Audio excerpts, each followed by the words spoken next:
इस वक्त सीधी तस्वीरें आ रही हैं। वित्त मंत्री इस वक्त राष्ट्रपति भवन के अंदर आपको दिखाई दे रही हैं। उनके साथ वित्त राज्य मंत्री पंकज चौधरी भी हैं। तो राष्ट्रपति भवन जब पहुंची थी तब हमने आपको दिखाया था। उनकी टीम भी आप देख रहे हैं, अनुराधा जी को देख रहे हैं, दूसरे जो सचिव हैं, जो राजस्व सचिव हैं, उनको भी आप देख रहे हैं। तो ये इस वक्त की सीधी तस्वीरें राष्ट्रपति भवन से आती हुई, जहां पर वित्त मंत्री इस वक्त आपको दिखाई दे रही हैं। आनंद प्रकाश हमारे साथ जुड़े हुए हैं। आनंद, तो वित्त मंत्री, उनकी पूरी टीम राष्ट्रपति भवन से हमें दिखाई दे रही है। तो बस अब यहां से राष्ट्रपति की मंजूरी और उसके बाद सीधे संसद भवन। जी बिल्कुल, अब राष्ट्रपति से मुलाकात करने के बाद वित्त मंत्री निर्मला सीतारमण सीधा पार्लियामेंट की तरफ आएंगी। 10:15 बजे केंद्रीय कैबिनेट की बैठक रखी गई है, जिसमें प्रधानमंत्री नरेंद्र मोदी की अगुवाई में कैबिनेट की बैठक होगी, जिसमें जो आम बजट आज पेश किया जाएगा उसको कैबिनेट की मंजूरी मिलेगी। और जाहिर तौर पर इस बार की बजट से लोगों को तो उम्मीदें ही हैं। अंतर्राष्ट्रीय स्तर पर भी आज जो भारत की तरफ से बजट पेश किया जाएगा, वित्त मंत्री जो निर्मला सीतारमण बजट पेश करेंगे, सबकी नजरें उस बात पर है। और सरकार की तरफ से भी ये हमें जानकारी मिली है कि अमूमन जो बजट होता है आपको देखिए, राष्ट्रपति आ चुकी हैं और वहां पर राष्ट्रपति को बजट की कॉपी देती हुई वित्त मंत्री, ये तस्वीरें आपको हम दिखा रहे हैं। राष्ट्रपति द्रौपदी मुर्मू को देखिए, वहां पर सांकेतिक तौर पर बजट की कॉपी सौंपती हुई वित्त मंत्री निर्मला सीतारमण। उसके बाद अब उनकी पूरी टीम वित्त राज्य मंत्री पंकज चौधरी के साथ आपको वहां दिखाई दे रही है, जो एक फोटो ऑप हो रहा है। और अब यहां से वो निकलेंगी संसद भवन के लिए। लेकिन आनंद, जैसा कि हमारे एक और सहयोगी रजनीश कह रहे थे, पिछली बार दही शक्कर से मुंह मीठा कराया था राष्ट्रपति ने वित्त मंत्री का। इस बार क्या खबर है?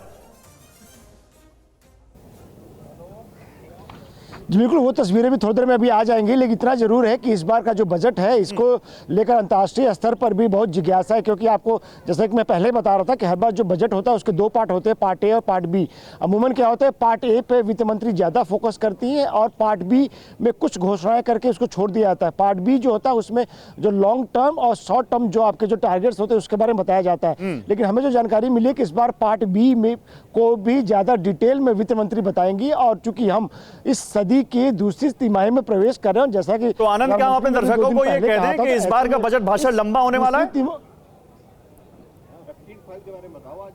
जी बिल्कुल, थोड़ा लंबा हो सकता है, क्योंकि पार्ट बी पर भी वित्त मंत्री उसको ज़्यादा एक्सप्लेन करेंगे। और वो अंतर्राष्ट्रीय जो मंच है उसको लेकर वो उनका पार्ट बी रहेगा। क्योंकि जिस तरह से भारत जो है, क्या उसकी तैयारियां हैं, क्या रोड मैप है और अंतर्राष्ट्रीय स्तर पर क्या संभावनाएं भारत की तरफ से पेश की जाएंगी, सबका जो है खाका रोड, अंतरराष्ट्रीय स्तर पर क्या संभावनाएं पेश की जाएंगी, बजट में क्या हो सकता है, किस तरह के ऐलान मुमकिन है, क्या कोई बड़ी राहत इस बार के बजट में दी जाएगी, ये वो सवाल हैं जिन पर लगातार हम स्टूडियो में भी चर्चा कर रहे हैं इन्हीं तस्वीरों के साथ। अचल सर, मैं आपके पास आऊंगा, क्योंकि इसे युद्धकाल का बजट भी कहा जा रहा है। अंतरराष्ट्रीय मंच को लेकर, इंटरनेशनल चैलेंजेस को लेकर जो बातें कही जा रही हैं, उसको क्या ये बजट, आज का बजट एड्रेस करता हुआ नजर आएगा? उम्मीद कर रहे हैं आप? समीर, देखिए, कोई अल्टरनेटिव नहीं है, क्योंकि जो जितनी भी अनिश्चितताओं की हम बात कर रहे हैं उसका डायरेक्टली इम्पैक्ट हमारी इकोनॉमिक ग्रोथ के ऊपर पड़ रहा है। बिल्कुल, हमने ये देखा कि टैरिफ का आपने बहुत डिटेल में जिक्र किया, लेबर इंटेंसिव जो हमारी इंडस्ट्रीज है उसके ऊपर कैसे असर पड़ा, और जो अनिश्चितताएं हैं उसकी वजह से रुपये की वैल्यू कैसे गिर रही है। अभी आपने गोल्ड और सिल्वर मेटल के प्राइसेस में वॉलेटिलिटी की बात करी है। हमारा टारगेट 2047 तक विकसित भारत बनने का है, और जिसके लिए चाहिए हमें करीब 8% ग्रोथ रेट चाहिए जीडीपी का। तो उस दिशा में बढ़ने के लिए जो जो ज़रूरी कार्य करने होंगे वो तो बजट में अभी से ही डालने पड़ेंगे। और सबसे बड़ी जो चुनौती, इसमें सबसे बड़ी, या कह लीजिए एक चुनौती ये भी है, जो कैपिटल आउटफ्लो हो रहा है हमारा।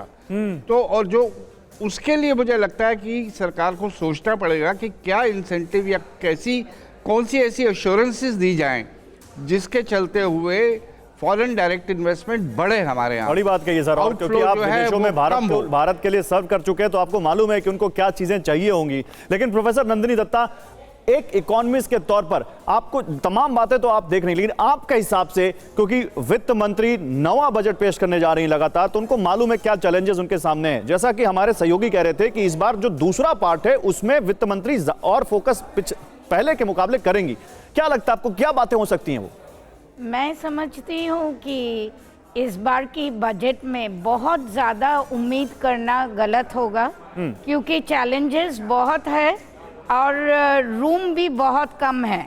क्योंकि पिछले साल ही रियायत काफ़ी दिया गया था। अब उनके पास वो फिस्कल रूम बहुत कम है, तो मुझे नहीं लगता कि बहुत ज़्यादा चौंकाने वाली कोई बजट आने वाला है।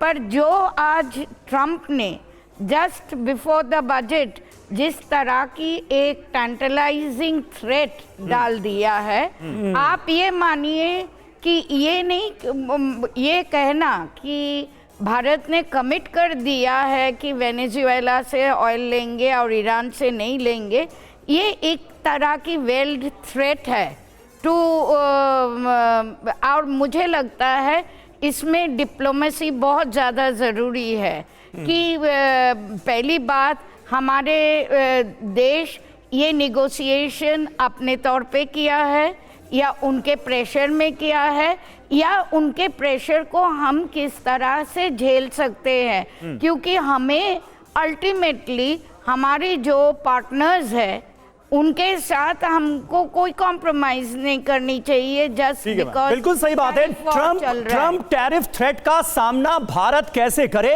क्योंकि भारत की नीति, भारत की पॉलिसी बिल्कुल साफ है, हम अपने हितों से किसी तरह का समझौता नहीं करेंगे। लेकिन सागर सिन्हा, उसके बावजूद हम देख रहे हैं ट्रंप की जो पॉलिसीज हैं, जो एक्शंस हैं, उसका सीधा असर हमारी मार्केट पर भी पड़ रहा है।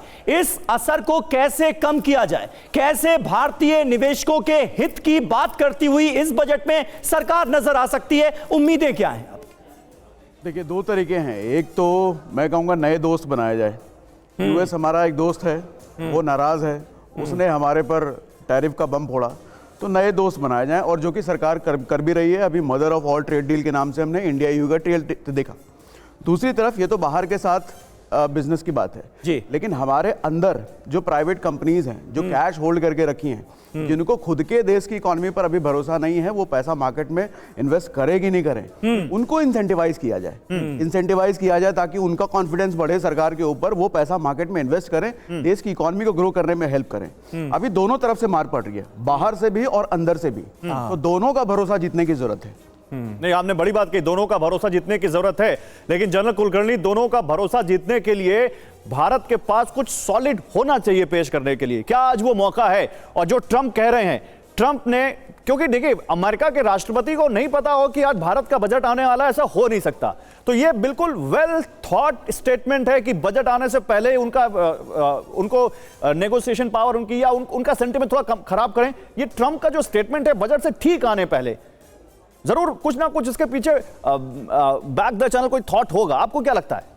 गौरव जी, देखिएगा, सबसे पहले तो कम से कम जो तेल का सप्लाई है वो तो होता रहेगा, मतलब भारत को उसकी कोई चिंता नहीं है। अब कैसे लाना है, किस प्रकार से लाना है, वो हम लोगों की जिम्मेवारी है। इस पे विन विन सिचुएशन को हम देख करके आगे देख सकते हैं। दूसरी बड़ी बात जो मुझे लगता है, लेकिन ट्रंप का फोकस तो सारा इसी बात पर है कि जो कुछ हो उनकी शर्तों पर हो। बिल्कुल, इसमें कोई शक नहीं समीर। ट्रंप अपने आप को एक काउबॉय स्टाइल के अंदर कि मेक अमेरिका ग्रेट अगेन, उसमें अगर आपका हित है तो बहुत अच्छी बात है। अगर उसमें आपका हित नहीं है, जस्ट टू बैड, वो उस एटीट्यूड से चलते हैं। तो मैं देखता हूं कम से कम वेनेजुएला के तेल को लेकर के इसमें अपना फायदा जरूर होगा, ऐसे मुझे लगता है। और इसमें कहीं ना कहीं ट्रंप दिखाने की कोशिश कर रहे हैं और भारत के साथ संबंध बढ़ाने, अच्छे संबंध रखने की कोशिश कर रहे हैं, क्योंकि उन्होंने जब देखा कि mother of all deal EU के साथ जिस प्रकार से भारत और यूरोपियन यूनियन जो संबंध हो रहे हैं, जिस प्रकार से घनिष्ठता बढ़ रही है,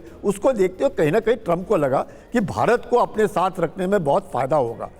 इसके साथ साथ मैं ये कहूंगा कि हम लोगों ने देखा ईयर ऑफ रिफॉर्म के बाद अब हम कह रहे हैं विकसित भारत 2047। बहुत जरूरी होगा कि अगले 10 साल हमें ईयर ऑफ डंडे लाना पड़ेगा। भारत के अंदर कंप्लायंस, भारत के अंदर साइपनिंग आउट नहीं, करप्शन के ऊपर रोक, जो पैसा है उसको ठीक ढंग से इस्तेमाल करना, अगर उसके ऊपर ज्यादा जोर दिया जाए तो मुझे लगता है जो भी भारत में हम जिस प्रकार, क्यों 3 चीजें आती हैं हमारे इनकम में। पिछले साल जीएसटी था, इस साल इनकम टैक्स का पैसा जीएसटी के भी आगे है, मतलब सोर्स ऑफ इनकम में इनकम टैक्स का नंबर 1, जीएसटी नंबर 2, एफडीआई और हाउस होल्ड सेविंग्स नंबर 3, और दूसरा आप देखिए एफडीआई गिर करके आपका जो रेमिटेंसेस हैं वो ज्यादा बढ़ गए हैं। तो इसका मतलब क्या दिखा, एफडीआई कम से कम रेमिटेंसेस के 3 गुना अगर ज्यादा होगा तो भारत, जो विकसित भारत जो अपने आप को $20 ट्रिलियन इकोनॉमी देखना चाहता है 2047 तक, तब हो सकता है। लेकिन अगर सर हम भारत के अंदर क्या अचल सर, ये विदेश नीति के लिहाज से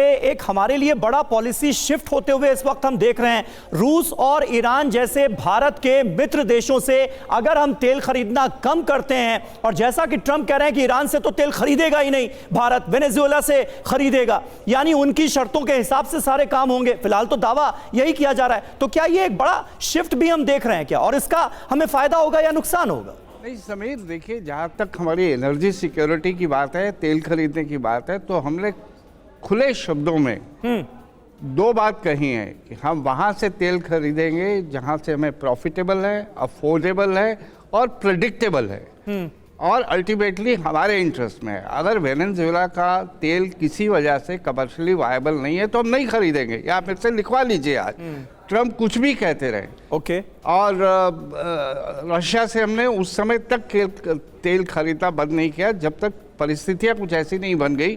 हमने दबाव में आके कम नहीं किया है तेल वहां से। ठीक बात है। ये वहां के प्राइवेट, उनकी अपनी जो गवर्नमेंट सेक्टर है, उनकी जो 2 बड़ी कंपनियों के ऊपर जब सैंक्शंस लगी तो उसका ऑटोमेटिक फॉल आउट हो रहा है। तो यहाँ ये बात आप मान के चलिए, हमारी रिक्वायरमेंट है तेल लेने की, लेकिन प्रेशर में आके तेल लेंगे, ये आप बड़ी बात कह रहे हैं, ये आप बड़ी बात कह रहे हैं।